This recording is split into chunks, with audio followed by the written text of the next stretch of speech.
Hey! What are you going to do about this? I hurried toward the sound of the voice. When I got there, I saw an angry woman and my confused younger brother, Sean. In Sean's hand was a mop, while the woman's suit shoulder was wet and stained. Seeing this woman dressed in an obviously expensive and classy suit, my spine chilled. It turned out this woman was Michelle, the president's daughter. What happened? I got dirty from the mop. I did say I was passing by. Michelle was speaking so fervently that Sean was completely petrified by her intensity. I quickly apologized. Michelle, I sincerely apologize. This is my brother, Sean. He has a hearing disability, and I think he didn't hear you.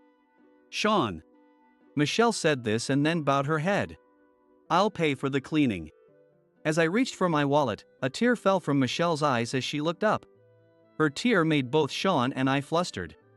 Sean also desperately tried to say something. You don't need to pay for the cleaning, she said, wiped her tears, and ran off. A few hours later, we were called into the president's office. My name is Kyle. After graduating from college, I have been working at an IT company for 5 years, now at the age of 27. I have a younger brother, 4 years my junior. His name is Sean. He started working as a janitor at our company twice a week this September. Sean, the HR department called. Noticing that he didn't react to my voice at all, I tapped him on the shoulder. As he slowly turned around, I spoke near his ear. HR called for you. They said it's a good time to come down, I told him near his ear. Thank you. Sean put down his cleaning supplies and went downstairs. He seems more alive here than at home. I watched his back with relief as he left. Sean was involved in a car accident in the summer of his senior year of high school. He broke both legs, but they healed completely with rehabilitation. However, his hearing loss was permanent. Sean's hearing is such that he can barely hear if someone speaks right next to his ear. Whether this is considered lucky or not varies by person, but at least our whole family was quite shocked. Why did it have to be Sean? I'd take his place if I could, our parents especially took it hard. Trying to cheer up our parents, or perhaps out of his natural disposition, he always acted cheerfully. It's gotten hard to hear, but I can hear, so it's okay. It will make things like getting a job harder, but I'll manage. Blessed with supportive friends and teachers, Sean successfully graduated high school. But he didn't go on to college. Just give me some time. I'll figure out what I can do. So after graduating high school, he spent some time learning sign language and drawing, his favorite hobby. He seemed to be pondering, but he never consulted his family about it. So we quietly watched as he figured out his future. A year later, it seemed Sean had finally found his path. I'm going to be an illustrator. There are people who like my drawings. It seems that Sean had been regularly uploading pictures he drew as a hobby online. People who liked his drawings appeared, and he began receiving requests for illustrations. Since we communicate mostly via email, I think I can manage just fine despite my hearing loss, he said. He seemed really happy to be accepted with his condition. Just give it your best shot. I'm also good with computers, so don't hesitate to ask for help if you need it. I told him as I worked at an IT company. Sean gave me a big smile in response. Since then, he has been doing various freelance jobs as an illustrator, like advertisements and company logo design. While he wasn't making enough to live on his own, it was sufficient to live comfortably at home with our parents. However, one day, Sean emailed me. Kyle, do you know of any work I might be able to do? Did you get tired of drawing? No. I plan to continue as an illustrator. But, I want a stable income. All of Sean's friends had gone to college after high school. Sean worked as an illustrator while his friends went to college. Until last year, his student friends respected him as a self-employed individual, and Sean felt good about their relationships. However, recently, when he met with his friends who had just started working, they discussed their first salaries. Sean didn't disclose his earnings, but he realized that his monthly income was significantly lower than his friends who were new to the workforce. Since his illustration work is one-shot, his income varies each month, and the best he does is about $1,200 a month. It can't be helped. Being an employee working at a company is totally different from being self-employed. I always respect you, Sean. For working hard at something you love, I said. It was clear Sean struggled due to his hearing loss. However, I deliberately didn't mention his disability. If I'm only earning this much after a few years, I guess that's the limit of my talents. I feel bad having to rely on our parents. Everyone gave their parents gifts with their first paycheck. I also want to earn enough to make our parents feel secure and to give them something nice, he said. So, he was looking for a job that could provide a stable income in addition to his illustration work. Sean's feelings came through loud and clear. And then it clicked. There is a job as a janitor available. I had recently heard from a colleague that our company was hiring janitors under the Disability Employment Scheme. The position is open for the disabled. Are you okay with that? When I hesitated slightly, Sean laughed. I've long accepted my disability. Plus, being under that scheme means people will be aware of my condition up front, which makes things easier for me. Sean's nonchalant response put me at ease. I immediately went to talk to the HR department, and Sean's employment was swiftly arranged. Now, it has been 6 months since he started working at our company. Apart from his hearing difficulties, Sean is no different from the rest of us. His meticulousness has made a positive impact, and his work has been well received. Also, since my colleagues treat Sean kindly, he enjoys his work and looks lively. One day, as I was returning from a meeting room, I heard a woman's shrill voice. Hey! What are you going to do about this? I rushed toward the sound of the voice. When I arrived, I saw an angry woman and a confused-looking Sean. Sean was holding a mop, while the woman's suit shoulder was wet and stained. Seeing the woman in such an expensive and classy suit made me freeze. It turned out to be Michelle, the president's daughter. What happened? This person dirtied it with the mop. I did say I was passing behind. Startled by Michelle's forceful manner, Sean was completely frozen. It was so unlike the usually quiet Michelle to be this upset. I hurriedly apologized. Michelle, I'm terribly sorry. This is my brother Sean.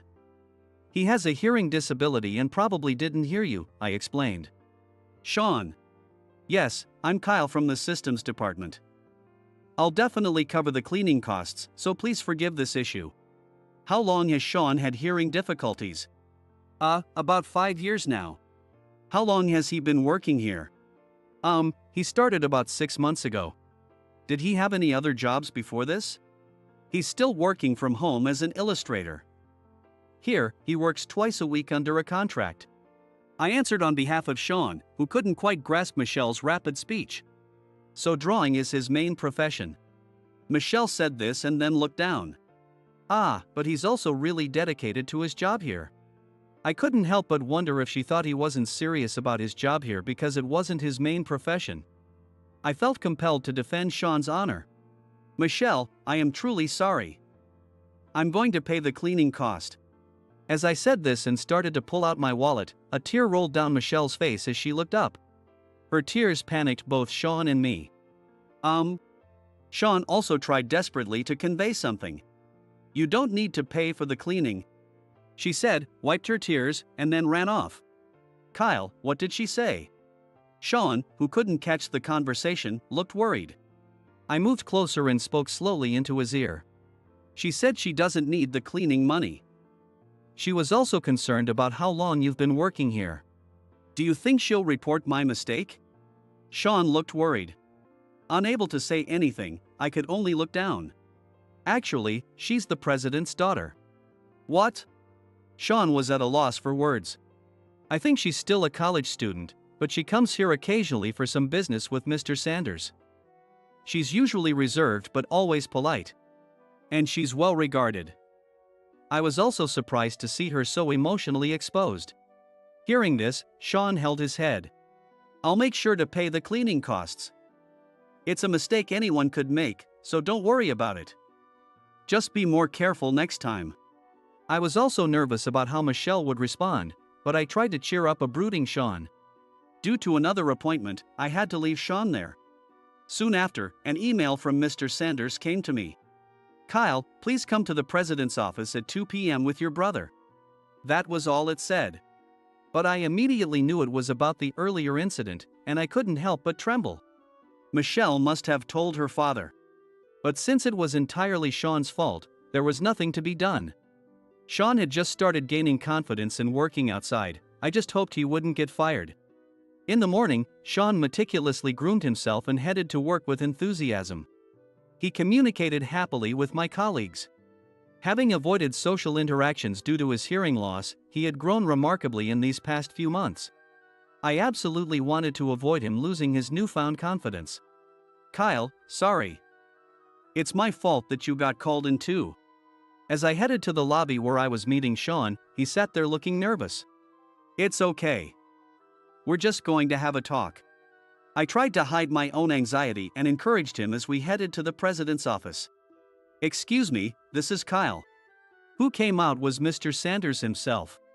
"Sorry to call you like this." "Please, come in," he said with a kind smile, which took both Sean and me by surprise. "Nice to meet you, I'm John Sanders." The president greeted Sean slowly, using both sign language and voice. "Ah, nice to meet you. I'm Sean." Surprised, Sean also greeted Mr. Sanders, following his lead. "Mr. Sanders, you know sign language." I couldn't hide my surprise, and Mr. Sanders showed a slightly sad expression. "Well, just a little. I haven't used it for a while, so I've forgotten quite a bit," he said as he ushered us into the room. I wondered what he meant by not having used it for a while. As I followed Mr. Sanders into the room, there stood Michelle. She was wearing different clothes from the suit she had on earlier. "Michelle, we are sorry for. I'm the one who should apologize. It was a precious suit my mother bought for me, and I lost my composure." Before we could apologize, Michelle apologized first. "Sean, I'm really sorry for shouting at you suddenly. I'm ashamed to admit that I had a prejudice that everyone in the company has no disabilities." Michelle, like Mr. Sanders, turned to Sean and communicated in both sign language and voice. Michelle can also use sign language. I felt relieved, believing these two would truly understand Sean. "No, it was entirely my fault earlier. I'll be more careful, so please give me another chance." Sean deeply apologized. Then, Michelle took out a large framed picture from her bag. "Sean, did you draw this?" When she turned the frame around, it revealed a painting of Michelle in a uniform, smiling closely with another woman. The artwork was done in a gentle touch, surrounded by colorful flowers. The gentle touch of the drawing conveyed their happiness. Sean was taken aback. "From that time?" "Yes. 4 years ago, we met at Potomac Park. My mother couldn't go out after that day, but this drawing brightened up her hospital room. She looked at it happily every day," Michelle said with tears in her voice. Noticing I was lost, Mr. Sanders explained in both sign language and voice. Mr. Sanders' wife, Elizabeth, was diagnosed with tongue cancer 7 years ago and had her entire tongue surgically removed. Upon hearing that the cancer required the complete removal of her tongue, both Mr. Sanders and Michelle were deeply shocked. But Elizabeth herself was different. "I have plenty of time, and I'll learn sign language. I want to have lots of fun conversations with you." Elizabeth, always cheerful, gave them strength to face forward. To understand my wife's sign language, both Michelle and I learned desperately. Being busy learning sign language helped us avoid worrying about the inevitable. I think that was probably my wife's intention. I followed his gaze to a photo of the 3 family members displayed in the room. We had some peaceful years, but 5 years ago, the cancer metastasized. From there, Elizabeth's condition rapidly worsened, and she had been hospitalized ever since. Continuing in both sign language and voice, Michelle said, "In the spring, my mother had some good days, so she got permission to go out if it was near the hospital." Michelle took her flower-loving mother Elizabeth in a wheelchair for a walk to Potomac Park near the hospital. "That's where we met Sean, who was painting there." Michelle smiled gently at Sean. According to Michelle, Elizabeth, sitting on a bench, showed interest in Sean, who was drawing flowers, and approached him using sign language. I thought he would ignore her for sure, but to our surprise, Sean responded in sign language. Sean shyly smiled. I was feeling pretty desperate back then. Everyone around me seemed to be enjoying college and looking forward to a bright future. I, being hard of hearing, wondered what was in store for me. I couldn't talk to anyone, felt uncomfortable at home, and just killed time alone in the park. So when someone approached me with a smile and started talking in sign language, I was simply overjoyed. It's hard to believe that Sean, who always tried to act cheerful in front of us, felt this way. It made my heart ache. Michelle continued to look at Sean with a kind gaze. When you responded in sign language, my mom was really happy. As we talked, you started to draw a picture of us. During their walk in the park, Sean quickly sketched a picture of the two of them. It was because your relationship seemed so wonderful. Sean realized that Elizabeth was in a much more serious condition than himself. But seeing Elizabeth living her life to the fullest, happily smiling next to Michelle, gave him a sense of salvation. When we were leaving, you gave us this picture. Both my mom and I were moved. Every time I look at this picture, I can recall those happy moments. Michelle said. Elizabeth passed away 2 weeks later. Thanks to your drawing, my mother was able to spend her time in the hospital room calmly and happily. Michelle looked at the painting with a nostalgic and cheerful expression. By the way, how did you know my name? Sean asked. When they first met in the park, they had asked for his name, but he was too embarrassed to tell them. Michelle replied apologetically. Actually, I saw your name written on your bicycle when we were saying goodbye. Ah, I see. Sean said with a bashful smile. It was just a hobby sketch, and back then, I lacked the courage to introduce myself. I even wished I could be someone else. But now, hearing your story, I've started to like myself a little more. Sean said, smiling at Michelle. Did you wear a suit today to go somewhere? I asked. Earlier, she had mentioned it was an important suit that she got from her mother. Yes, actually, I had a job interview. Oh. How did the interview go? It wasn't before the interview, was it? I anxiously awaited Michelle's reply. Michelle laughed and said, the interview didn't go well. It was with my top choice publishing house, but they kept asking about my father. Mr. Sanders shrugged apologetically. Michelle loves to write and dreams of publishing her own book someday.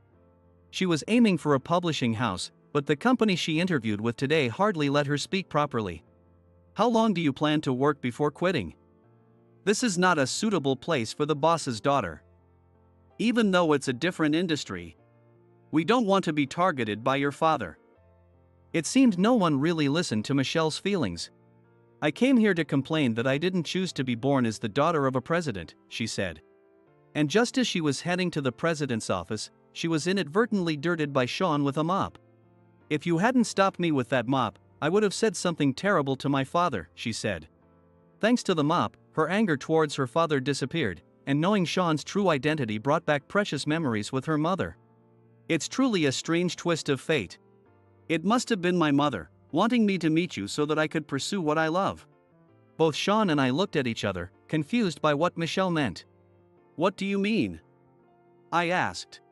Michelle looked straight at Sean and said, Sean, would you like to work with me? Surprised by Michelle's sudden proposal, his eyes widened. Sean, you're still doing illustration work, right? When Michelle asked him a question, Sean turned to look at me. I mentioned it earlier when she asked. Sean faced Michelle again and nodded shyly. Would you be interested in becoming a children's book author? I've already written a few stories for children's books. But I'm not quite satisfied with the illustrations I do myself. Michelle quickly took out her laptop and showed him the incomplete manuscript of her book, with spaces left blank for illustrations. It seems the picture book Michelle wants to create is intended for adults, featuring more text than usual. She wants to create a picture book that can be read in about 15 minutes and leaves the reader feeling warm inside. Didn't your parents read you a bedtime story when you were little? I loved that time. It helped me end my day on a happy note, she explained. Michelle thought it would be wonderful if adults could also end their days by escaping into the world of a picture book. Hearing Michelle's thoughts warmed my heart. Sean, why don't you give it a try? I encouraged him. Sean remained silent for a while as he stared at the laptop screen, but eventually, he looked up and said, Your writing is wonderful. I'm not sure if my drawings will match your words, but I'd like to try. Hearing Sean's response, her face lit up. Thank you. I'm looking forward to working with you, she said enthusiastically. The two of them shook hands firmly. Watching this, I caught Mr. Sanders' eye, and we both squinted in approval. He will be fine. My wife also said so. Mr. Sanders whispered to me. Eh? What did your wife say? Ah. I'll tell you about it some other time. Mr. Sanders' words piqued my curiosity, but it seems he isn't ready to share more at this moment. Putting that aside, I hoped that their picture book would come together successfully. After that, Sean began to go to meetings with Michelle frequently. Going to a meeting now? Yeah. It's more efficient to draw while getting feedback, he replied. It was already dark outside. I'll drive you there. Make sure to call me when you're heading back. I'll come pick you up, I insisted. The darkness posed risks, especially for Sean, who was hard of hearing. Seeing my concern, Sean gave a wry smile but gratefully said, "Thank you." During the drive, Sean happily shared how Michelle's writing touched his heart and how her words naturally inspired his illustrations. Occasionally, Michelle would also share trivial stories about her interactions with her father, Mr. Sanders. Working with Michelle, I realized that Sean was discovering new aspects of himself. I might be back late, so I'll go home on my own, Sean said, considering my schedule. That's fine. I have plenty of things to do myself. Seeing you work hard motivates me too, I reassured him. Hearing this, Sean smiled happily. Thank you. I'll get in touch later, he said, stepping out of the car with a bounce in his step. Seeing Sean's excited demeanor made me genuinely happy. Knowing the hardships he once hid from us, I now wanted nothing more than for Sean to find true happiness and planned to support him wholeheartedly. Of course, he continued his job as a janitor as usual. The lights in his room stayed on late into the night, and sometimes he would stumble out in the mornings, bleary-eyed. But our parents simply watched over him without comment. 3 months later, their first book was completed. The protagonist of the book was Michelle's mother, Elizabeth. Despite being diagnosed with cancer, Elizabeth never gave up on life and remained as bright as the sun. If my family cries because of me, I'll make them laugh that much harder. Speak what you want to do today, and make it happen. This is the story of Elizabeth's way of life. Michelle told me that it's a piece of fiction very close to nonfiction. In the story, Elizabeth meets a young man after being given a month to live. A young man with despair in his eyes, even though he had no terminal diagnosis. When she spoke to him in sign language, he responded in kind. A secret conversation that no one else could understand, just between the two of them. Elizabeth opened up to the young man about her fear of death for the first time. I always want my loved ones to be smiling, so I make it a point to smile every day. But I wonder how sad my family will be when I'm gone. When they are grieving, I won't be able to be by their side anymore. That's what scares me. Is there a way to keep everyone happy? The young man thought for a moment, then opened his sketchbook. He drew fervently, immersed in his art. Seeing his serious profile, Elizabeth smiled. She thought, I want this person to live life for myself. As a gentle ray of sunlight beckoned sleep, the young man stopped his hand. He hesitated slightly but then showed her the sketchbook. Wow, it's beautiful. There, Elizabeth was depicted with a gentle smile. She was surrounded by flowers, looking very happy. Thank you for drawing me so beautifully. When my family sees this, they will surely smile. And from above, I can feel happy watching them. Elizabeth expressed her gratitude. The young man blushed shyly. Elizabeth stood in front of him. Really, thank you so much, she said, and handed him a bookmark made from a pressed cherry blossom petal. I'd be happy if you could keep this in my stead. And every spring, look up at the cherry trees for me. I'm sure you'll feel how wonderful it is to be alive, she told him. The young man silently accepted the bookmark. Elizabeth walked away with a bright smile. The young man watched her figure disappear into the distance. Since that day, he often returned to the place where they had met, but he never saw her again. Because Elizabeth had already departed for the skies. When spring came, the young man noticed the bookmark Elizabeth had given him. Prompted by a gentle breeze, he went to the place where they had met. It was a path lined with cherry trees, and cherry blossoms fluttered in the air. The young man looked up at the cherry tree and took a deep breath. A father and daughter, it seemed, approached from the other direction. The daughter held a picture frame carefully. "Mom, the cherry blossoms are dancing," she said. "We got to see them as a family of 3 this year," the father replied. The daughter raised the picture frame high. The young man gasped. In the frame was undoubtedly the portrait of Elizabeth he had drawn. As the two passed by, the young man murmured as he watched them go, "I will live to the fullest." My face was a mess of tears after reading the picture book. "How was it?" "It's wonderful. I'm sure Elizabeth would be very pleased," Michelle replied with a smile. Sean's illustrations complemented Michelle's writing beautifully, resulting in a warm and beautiful picture book. What moved me the most was that the portrait of Elizabeth in the book was exactly the one Sean had genuinely gifted. "This is a picture book that only you could have created," I told him. Sean blushed and nodded. Months later, the picture book was successfully published and became a small talk of the town. Now, feeling fulfilled, Michelle and Sean were already working on their next project. Sean, who used to be hindered by his disability, was no longer that person. He was thoroughly enjoying each day. One day, during lunch break, I happened to meet Mr. Sanders outside and asked him, "By the way, Mr. Sanders, what did your wife say?" I had been curious about his comment when Michelle invited Sean to create the picture book, saying, "He will be fine." My wife also said so. My wife said that Michelle's writing and Sean's drawings share the same warmth. She must have known that they would end up like this. Now, she's surely watching them from above and is very happy, Mr. Sanders replied, squinting up at the sky. I followed his gaze upwards. From somewhere, a cherry blossom petal fluttered down gently.